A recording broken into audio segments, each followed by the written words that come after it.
31 पराशात Amor, पवित्र वचन और याजकीय पहचान का रहस्य। 1 शुरुआत। शालोम सभी को। आज हम तोरा के एक बहुत गहरे और शक्तिशाली भाग में प्रवेश करते हैं, पराशात एमोर, जिसका अर्थ है बोलो या घोषणा करो। लेकिन यह केवल बोलने के बारे में नहीं है। यह भाग एक छिपा हुआ सत्य प्रकट करता है। आपके शब्द साधारण नहीं हैं, वे आत्मिक पात्र हैं। आपकी पहचान साधारण नहीं है। आपको याजक बनने के लिए बुलाया गया है। शुरुआत में ही परमेश्वर कहते हैं, याजकों से कहो और उनसे कहो। 2 बार क्यों? क्योंकि परमेश्वर सिखा रहे हैं, जो आप बाहर बोलते हैं वह अंदर की स्थिति से मेल खाना चाहिए। 2 एमोर, वचन की शक्ति। इब्रानी शब्द एमोर का मूल अमार है, जिसका अर्थ है बोलना। लेकिन गहरे अर्थ में वचन केवल बातचीत नहीं, वह सृष्टि है। उत्पत्ति में याद करें, परमेश्वर ने कहा और वैसा ही हो गया। आपका मुंह स्वर्ग और पृथ्वी के बीच एक द्वार है।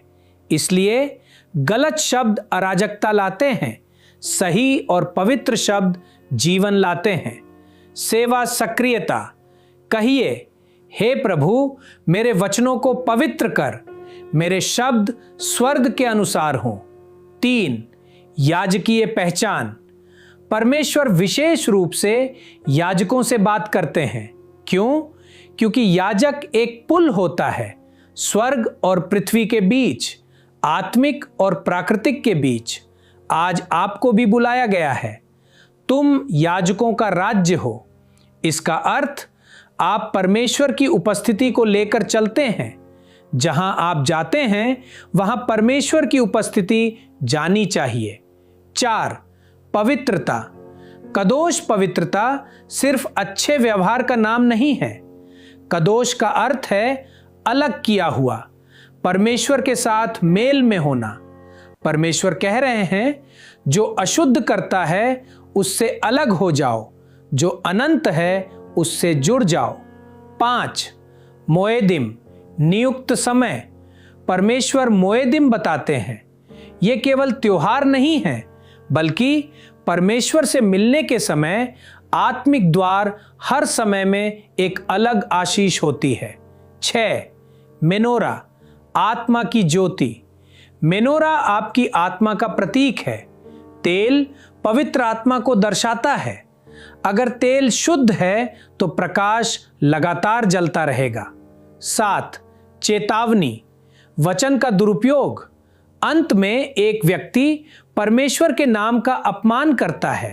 यह केवल पाप नहीं, पवित्र वचन का दुरुपयोग है।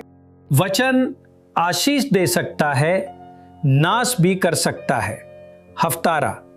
परमेश्वर कहते हैं, सादोक के पुत्र मेरे पास आएंगे।